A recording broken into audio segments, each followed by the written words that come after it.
한 주간도 잘 지내셨는지요? 오늘은 성경에 대한 네 번째 시간으로 구약과 신약은 어떤 관계일까? 구약과 신약의 관계에 대한 말씀을 나누겠습니다. 우리는 그동안 세 번에 걸쳐서 신구약 성경 전체의 흐름과 또 전체적인 맥락, 줄거리들을 살펴보았는데요. 오늘은 좀 더 구체적으로 신약과 구약의 관계가 어떤 것인지, 더 정확히 말하면 구약을 어떻게 읽을 것인지에 대한 주제를 가지고 오늘 말씀을 나누어 보겠습니다. 먼저 기독교 안에 구약을 읽어서는 안 된다 하는 그런 주장이 끊임없이 있어 왔습니다. 이런 주장을 가장 먼저 시작하며 초기 기독교 시대를 흔들었던 이단이 있었는데 그들을 영지주의라고 부릅니다. 자, 이 영지주의를 왜 말씀드리냐면 이 영지주의라는 것이 잘못된 이단임에도 불구하고 기독교 2000년 역사 동안 그리고 오늘날에도 여전히 기독교 안에 남아있기 때문입니다. 그런데 이 영지주의는 기독교에서 시작된 것이 아닙니다. 이 영지주의는 페르시아, 지금의 이란 쪽에서 융성했던 조로아스터교의 교리가 기독교 복음과 결합해서 기독교 복음을 왜곡시키는 결과를 만들어냈지요. 자, 이 영지주의가 말하는 기본이 뭐냐면 우주의 창조와 운행과 인류의 역사를 선한 신과 악한 신의 대립과 대결로 보는 그런 이원론적인 세계관이 영지주의가 가지고 있는 기본적인 세계관입니다. 그래서 이 우주의 어떤 격변과 혹은 인류의 어떤 전쟁이나 이런 것들을 모두 악한 신과 선한 신의 대결로 보았는데요. 이 영지주의는 물질 혹은 육신은 악하고 영혼은 선하다는 그런 믿음을 가지고 있습니다. 물질이라는 건 뭐냐면 우리 눈에 보이는 모든 것들을 말하는 것이죠. 그런데 이것이 어떻게 기독교 복음을 왜곡시켰느냐? 자, 앞서서 영지주의는 물질과 육신을 악한 것으로 생각했다고 말씀드렸는데요. 자, 구약의 하나님은 이 물질 세계와 육신을 창조하신 분이 아닙니까? 그러다 보니까 이 악한 것을 창조한 이 구약의 신 여호와라는 신은 악한 신이다 하는 주장을 하게 되는 것이죠. 그리고 선한 예수님이 이 악한 육신을 입고 오셨다. 이거는 말이 안 된다는 것입니다. 왜냐하면 육신은 악한 것이기 때문에 선하신 예수님의 영이 육신을 입고 이 땅 안으로 들어올 수가 없다는 것이죠. 그래서 이들이 예수님에 대해서 한 말이 뭐냐면 예수님에 대해서 이들이 가르친 것은 가연설이라고 이야기를 합니다. 이게 뭐냐면 예수님이 진짜 인간이 된 것이 아니라 예수님이 세례를 받으실 때 예수님을 싹 잡아채가지고 3년 동안 예수님의 육신을 사용하다가 십자가에서 돌아가실 때 이 예수님의 영은 떠나버렸다는 것이죠.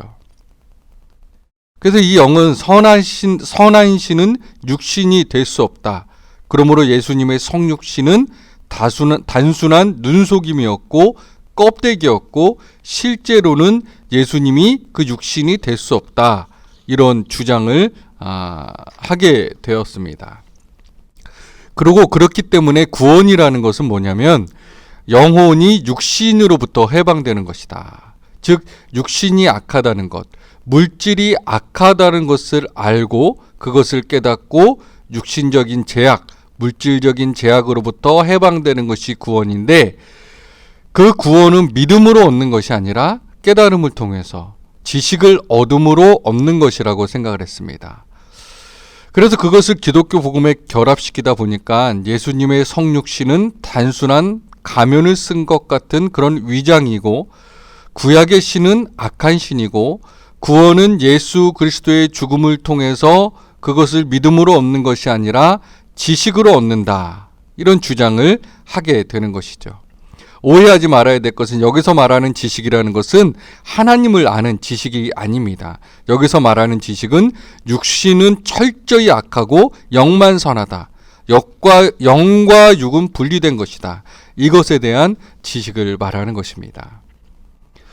근데 성경에서는 무엇을 말합니까? 하나님께서 인간과 세상 만물을 창조하시고 그 모든 것이 선하고 좋다라고 기뻐하셨지요.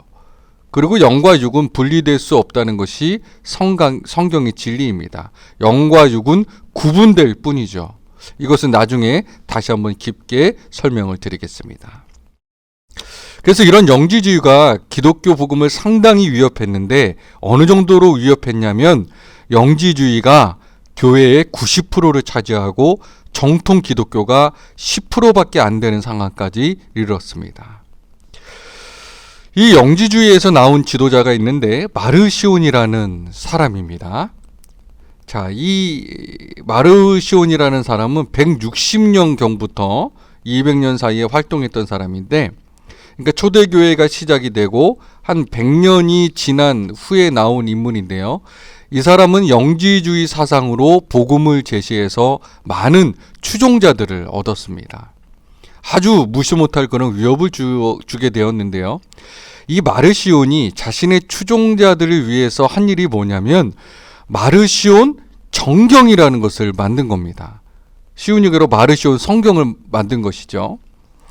그래서 이 성경의 역사를 말할 때 영지주의와 이 마르시온을 꼭 알아야 됩니다. 자, 마르시온의 추종자들은 이것을 성경으로 읽어라, 경전으로 읽어라 하고 경전을 만들었는데 그 경전에서 구약을 없애버립니다. 근데 사실은 지난번에 본 것처럼 정통 기독교에서 구약은 이보다 70년 전에, 즉 마르시온 정경이 나오기 70년 전에 주후 95년에 얌니아 회의에서 정해집니다. 즉 얌니아 회의에서 구약 39권을 정경으로 확정하고 그것을 그동안 성경으로 읽고 있었는데 그것을 읽지 못하게 만들어버린 것이죠.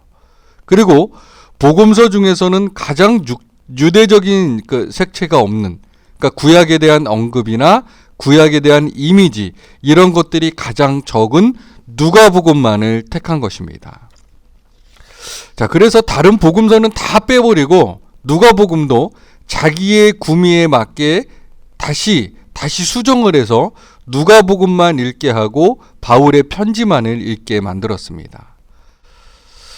그래서 기독교 역사에서 구약 성경은 읽어서는 안 된다고 가장 강력하게 주장했던 사람이 이 마르시온이라는 사람입니다. 그리고 이때까지는, 자, 이것이 2세기 즉 160년경부터 한 200년까지인데요. 이 시기의 기독교는 신약 성경이 없었죠. 구약 성경만 있었고 이 시기에 신약 성경 27권이 완결된 것이 아니라 복음서와 바울의 편지들이 묶여서 읽혀지고 있던 시기인데요. 성경이 지금 우리의 형태대로 결정된 것은 한 370년 경이거든요. 그러니까 이때 마르시온 때는 아예 신약 성경이 없었던 때입니다. 그런데 마르시온이 먼저 마르시온 정경이라고 하는 것을 만들어서 그 추종자들에게 읽히다 보니까 정통 기독교 지도자들이 예수 그리스도의 복음을 제대로 전해질 수 있는 성경을 만들어야 되겠구나 하는 그런 자각을 갖게 된 것이죠. 이것이 마르시온의 영향입니다. 그래서 많은 기독교인들, 특히 정통 기독교인들에게 큰 위협이 되었지만 그러나 기독교에 공헌을 하게 된 셈이죠. 왜냐하면 이 마르시온이라는 사람 때문에 기독교 지도자들이 신약 성경을 빨리 완결시켜야 되겠다. 그리고 이것을 더 이상 손을 못 대게 만들어야 되겠다. 자기 마음대로 누가복음도 바꾸고 자기 마음대로 말씀을 뺐다 넣었다 해도 안 되고 또 자기들 마음대로 복음서를 고쳐도 안 되니까 이것을 손을 못 대게 딱 확정해야 되겠다. 그런 자각을 갖게 해서 그런 논의가 이 마르시온 때문에 생겨나게 된 것이죠. 자, 그러다가 한 100년 있다가 27권의 신약 성경이 그렇게 완성이 된 것입니다.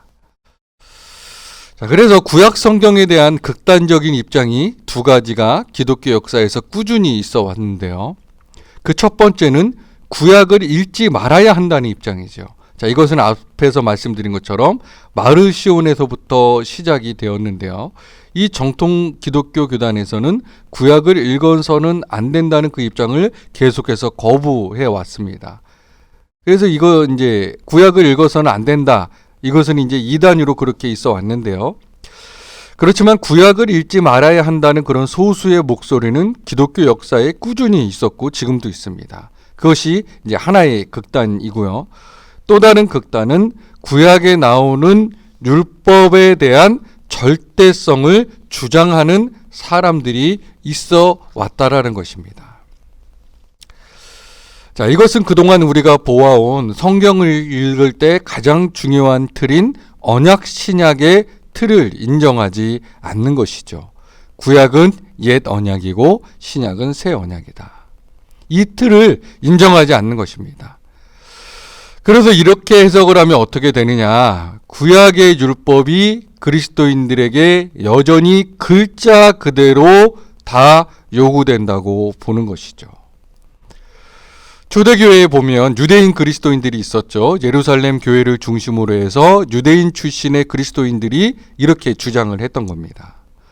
그래서 구약 성경에 나오는 율법을 그대로 지켜야 된다. 그래서 그들이 말했던 게 할례를 행해야 된다라고 말했죠. 예수님을 메시아로 믿지만 그러나 모세가 전해준 율법도 그대로 다 지켜야 된다고 하는 것이 유대 그리스도인들의 주장이었습니다. 그리고 오늘날에는 안식교가 그렇게 주장을 하죠. 그래서 레위기 11장에 나오는 음식 규정이 있는데 이 음식 규정도 그대로 다 지켜야 된다고 생각을 하는 것이죠. 사실 이렇게 보면 구약에 나오는 율법들이 얼마나 많이 있습니까? 612개라고 이야기를 하는데 그 가운데 지킬 수 없는 것들이 얼마나 많습니까? 우상 숭배를 하면 죽이라고 그렇게 명령했는데 그렇게 그런 것들로부터 시작해서 엄청나게 많습니다. 그런데 오늘날의 상황에서 그런 것들을 다 해결하기 어려운 것이죠. 자, 구약의 하나님에 대한 오해의 역사도 상당히 오래되었습니다. 찰스 템플턴이라는 사람이 있는데요. 자, 이 사람은 캐나다 토론토 사람인데 이 사람은 젊은 시기에는 복음 전도자였습니다. 그러다가 기독교 신앙에 회의가 들면서 나중에는 하나님에 대한 아주 잘못된 이해를 가지게 되었죠. 이 찰스 템플턴이라는 사람이 했던 대표적인 말이 있습니다. 구약의 하나님은 대부분의 그리스도인들이 믿는 하나님과 전혀 다르다. 그 신은 인간의 실수, 약점, 욕망을 모두 가진 너무나 인간 같은 신이다. 현대의 기준으로 본다면 그의 정의는 얼토당토 않고 그의 편견은 완고하다. 그는 냉담하고 싸움을 좋아하며 복수를 좋아하고 자신의 특권에 집착한다. 아주 모순투성이의 그런 하나님으로 설명을 하는 것이죠. 이 사람이 기독교를 몰랐던 사람이 아니라 복음 전도자로서 활동을 하던 사람이니까 사람들이 얼핏 듣기에는 허튼 소리가 아니다 그렇게 보여지죠. 그러나 구약 성경을 잘못 읽게 되면 이렇게 보게 됩니다. 그런데 구약의 하나님에 대한 이러한 평가는 이후에 계속해서 나오게 되는데요. 버트란트 러셀이라는 사람이 나는 왜 그리스도인이 아닌가라는 그 유명한 에세이에서 그런 이야기들을 하지요. 또 그가 이야기했던 거 보면 구약 성경의 하나님은 도무지 이해할 수 없는 지금의 시각에서 보면 말도 안 된다 그런 이야기를 했고요.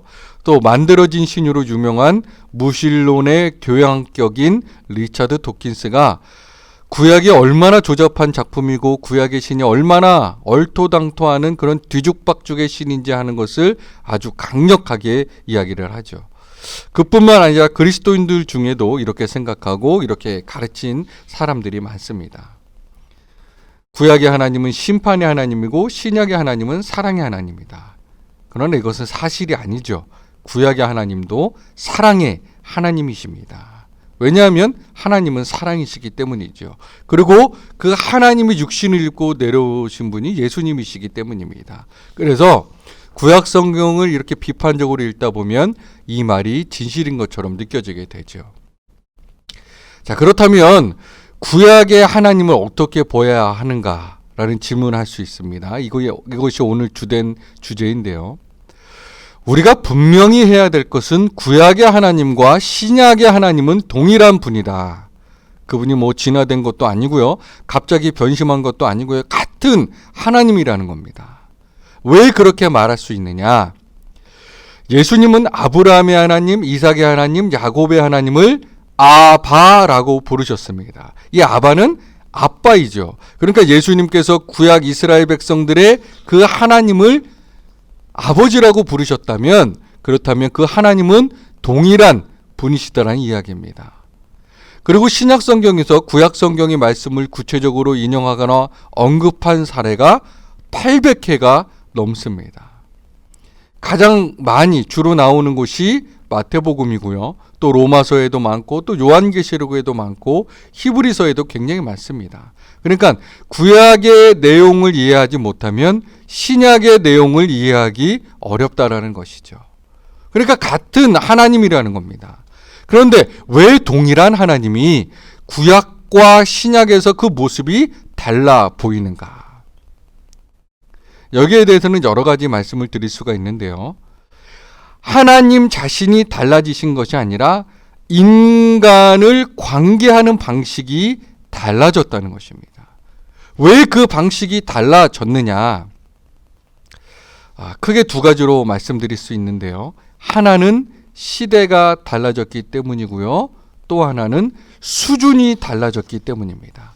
자, 이게 무슨 말인지 좀 더 자세하게 살펴보겠습니다. 먼저 시대가 변화되었다 하는 것에 결정적으로 가장 중요한 사건은 메시아가 오셨다는 것입니다. 메시아가 오셨다. 메시아가 오심으로 인해서 시대가 변화된 것이죠. 자, 지난주에도 보았습니다마는 하나님의 구원 역사의 과정에서 일어난 가장 결정적인 사건은 메시아가 오신 사건이라고 말씀을 드렸습니다. 메시아는 이스라엘과 맺은 옛 언약이 실패하고 새로운 영원한 언약에 대해서 예언을 했는데요. 그 예언을 성취할 분이, 그 예언을 이루실 분이 곧 메시아인 것이죠. 그 예수 그리스도가 그 메시아로서 그 언약을 이루신 것입니다. 그래서 이제는 시대가 변화된 것이죠. 이제는 새로운 계시의 세대, 완전한 계시의 세대가 도래했다라는 겁니다. 이것이 시대의 변화라는 것이죠.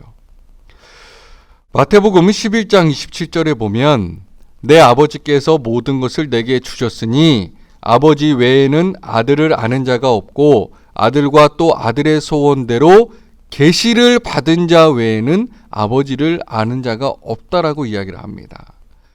지금 여기 이 말씀은 예수님께서 당시에 하나님에 대해서 전해주는 이 계시는 완전한 계시라는 겁니다. 이제 완전한 계시의 시대가 왔다라는 것이죠.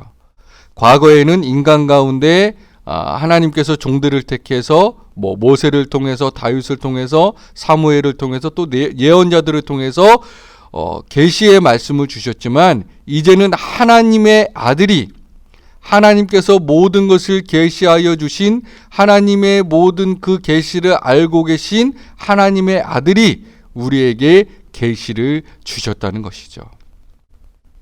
그렇기 때문에 구약과 신약을 비교한다면 구약은 예언의 시대이고 신약은 성취의 시대라는 겁니다. 완전한 것에 대해서, 완전한 것이 올 것에 대해서 구약에서는 예언을 했고 그것이 왔다고 하는 것이죠. 자, 그리고 그것이 신약의 시대에 성취되었다는 것이고요. 자, 구약은 준비의 시대이고 신약은 완성의 시대라는 겁니다. 이것이 하나님이 달라 보이는 이유죠. 구약은 불완전의 시대이고 신약은 완전의 시대이다. 자, 마태복음 5장 17절에 보면 예수님이 이런 말씀하시죠. 내가 율법이나 선지자를 폐하러 온 줄로 생각하지 마라. 폐하러 온 것이 아니요 완전하게 하려 함이라.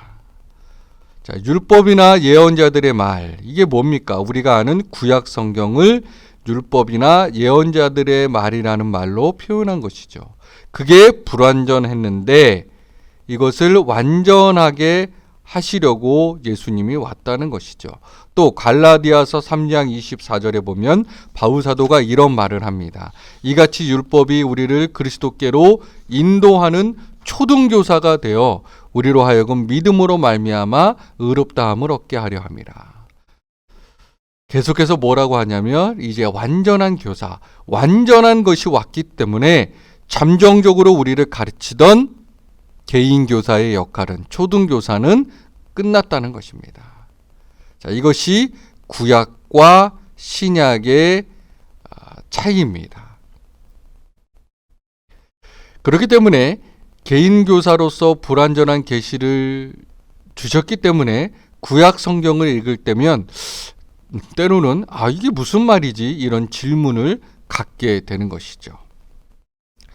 자, 두 번째는 수준이 변화되었다는 것입니다. 자, 무슨 뜻이냐면 구약은 그 시대의 문화적, 도덕적 수준에 맞추어서 주신 가르침이라는 겁니다.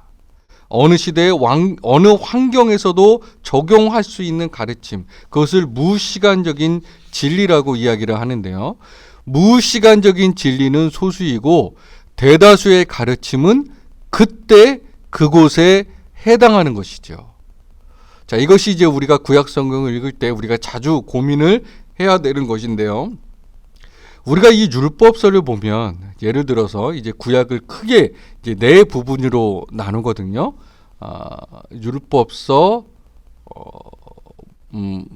역사서, 지혜서, 예언서 이렇게 나누거든요. 자, 먼저 구약의 율법서를 보면 10계명은 무시간적인 진리입니다. 살인하지 말라, 간음하지 말라, 탐내지 말라, 이런 가르침들은 시대가 변한다고 해서 변하는 게 아니죠.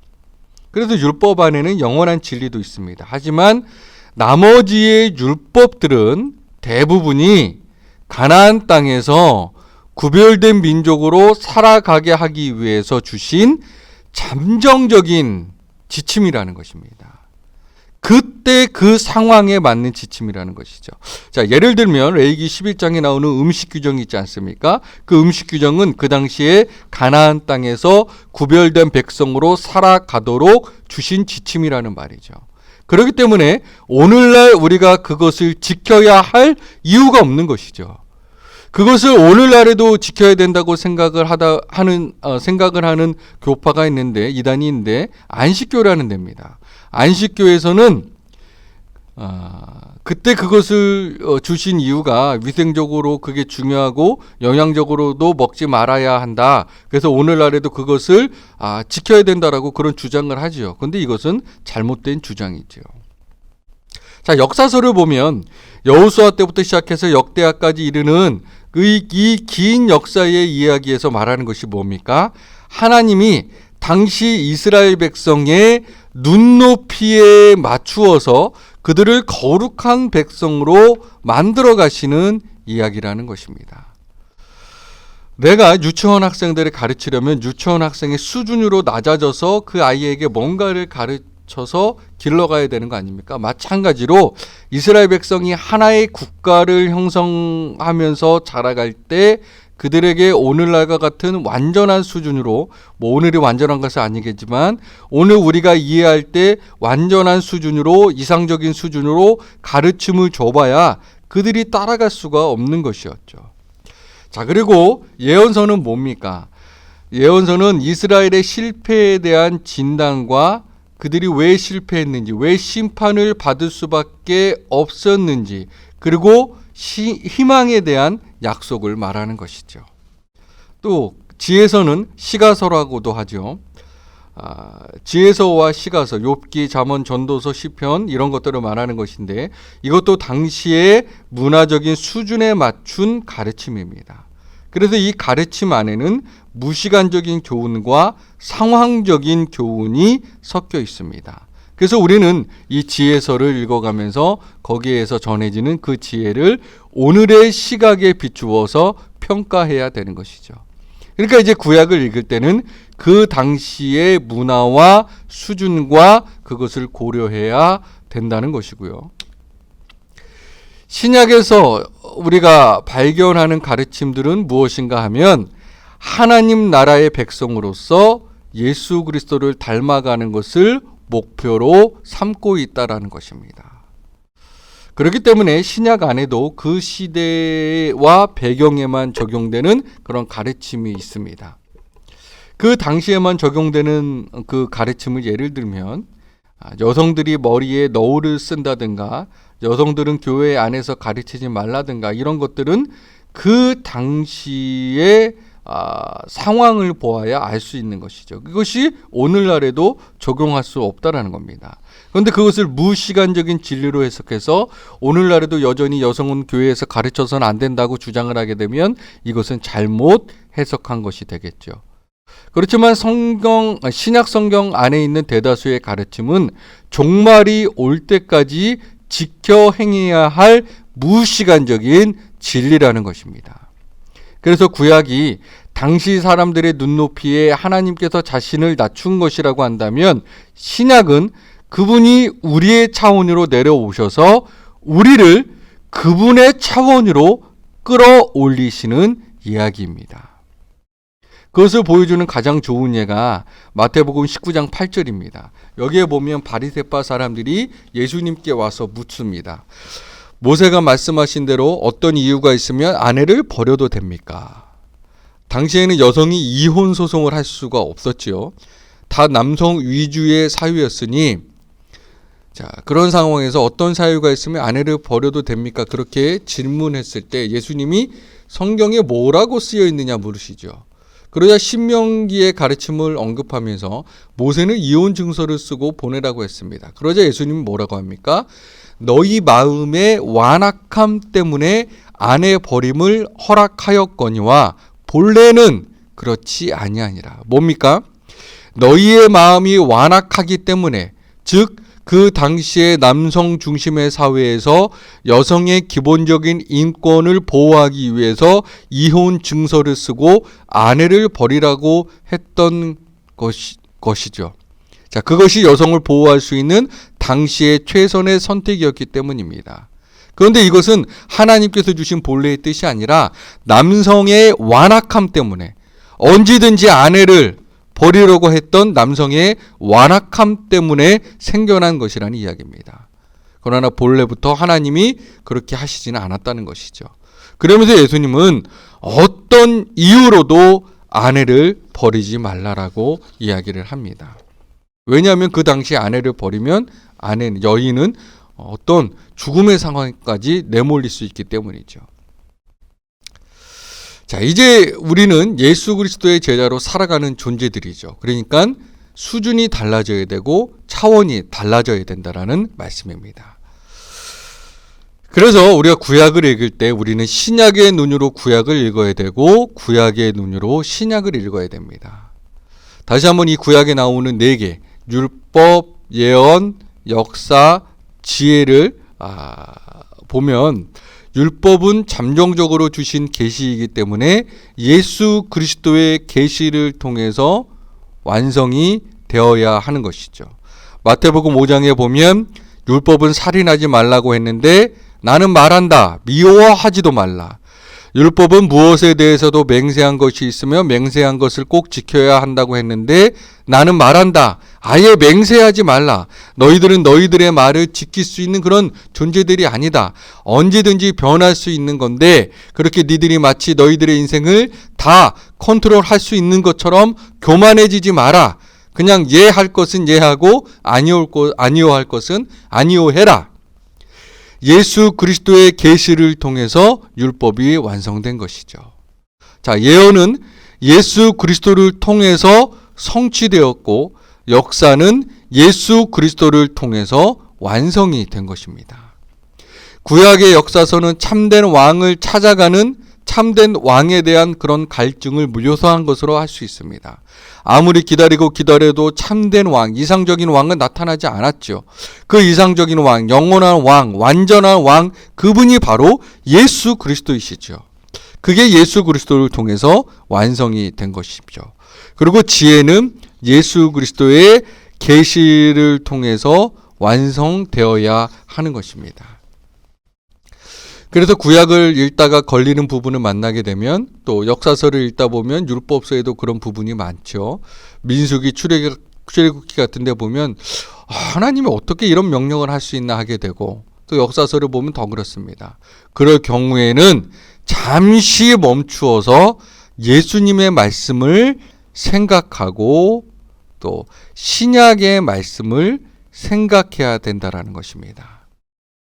가장 중요한 것인데 구약을 읽을 때 늘 예수 그리스도를 생각하면서 읽어야 된다는 것이죠.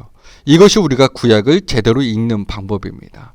그래서 예수 그리스도의 가르침 속에서 이 구약에서 말했던 그 가르침들이 예수 그리스도를 통해 어떻게 완성되었는지, 하나님이 그 시대의 이스라엘 백성에게 이렇게 명령하셨지만 예수 그리스도 안에서 이 명령은 어떻게 변경되었고 어떻게 성취되었는지 늘 그런 생각을 하면서 읽어야 하는 것이죠.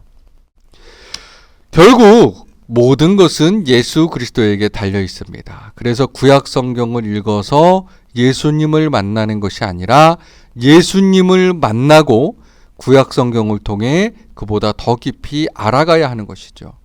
구약 성경을 읽고 예수님을 만나는 것은 불가능한 일입니다. 예수님을 만나고 예수님을 메시아로 믿고 나서 구약 성경을 읽고 그 메시아에 대한 이 구약 성경의 말씀들을 통해서 그분을 알아가야 하는 것이죠. 예수님의 제자들로부터 시작해서 초대교회 교인들은 부활을 통해서 예수님이 메시아이심을 확인하였습니다. 부활을 통해서 부활의 사건이 일어난 다음에 이분이 메시아이구나 하고는 구약 성경을 읽으면서 예수님에 대한 모든 궁금증을 해결했습니다. 그분이 왜 오셨는가? 그분이 왜 그런 말씀을 하셨는가? 예수님이 하신 말씀들 중에 제자들이 도무지 감을 못 잡을 말씀들이 많았습니다. 왜 그런 말씀을 하셨는가? 왜 그런 행동을 하셨는가? 예를 들어 왜 예수님이 성전에 들어가셔서 그렇게 장사하는 사람들을 내어 쫓고 그러셨는지, 왜 그렇게 병자들을 고치시고 하셨는지, 왜 그런 행동을 하셨는지, 또 가장 중요한 결정적으로 왜 그렇게 죽으셔야 했는지, 왜 십자가에서 죽으셔야 했는지, 메시아로 오신 그분이 왜 죽으셔야 했는지, 이런 질문들에 대해서 구약 성경을 읽으면서 해결한 것이죠. 그래서 신약 성경에 800회 이상 구약 성경이 언급되거나 인용된 이유는 이렇게 예수님을 통해서 이루어진 일들을 설명하기 위한 것이죠. 그리고 그 이후에는 어떻게 되었는가, 예수님의 부활 이후에 예수님은 어떻게 되었는가 하는 것에 대해서도 구약 성경이 말해주고 있습니다. 마지막 날이 되면 어린 양이 사자와 함께 뛰놀고 어린아이가 독사굴에 손을 넣으면서 놀고 이런 이야기들이 나오죠. 마지막 날에 대한 예언이 나옵니다. 그래서 우리도 부활하신 예수님에 대한 믿음에서 구약 성경으로 나아가야 됩니다. 그러니까 예수 그리스도에 대한 분명한 믿음 없이 구약 성경을 읽으면 필경 넘어집니다. 그렇기 때문에 성경을 읽을 때는 먼저 신약 성경을 읽으라고 하는 것이죠. 우리는 예수 그리스도를 만나고 예수 그리스도가 그리스도임을, 메시아임을 믿고 그리고 그 믿음으로 구약 성경을 읽어야 됩니다. 그럴 때 우리는 예수님이 어떤 분이신지를 더 잘 알게 되고 구약 성경을 통해서 드러난 하나님에 대해서 더 깊이 이해하면서 우리가 믿는 그 믿음을 더 분명히 해 나갈 수가 있는 것입니다. 예수 그리스도에 대한 믿음을 든든히 갖고 이 말씀을 읽어 나갈 때 그 말씀들이 얼마나 달고 오묘한지 말씀의 맛을 우리가 깨달을 수 있게 되는 것이죠.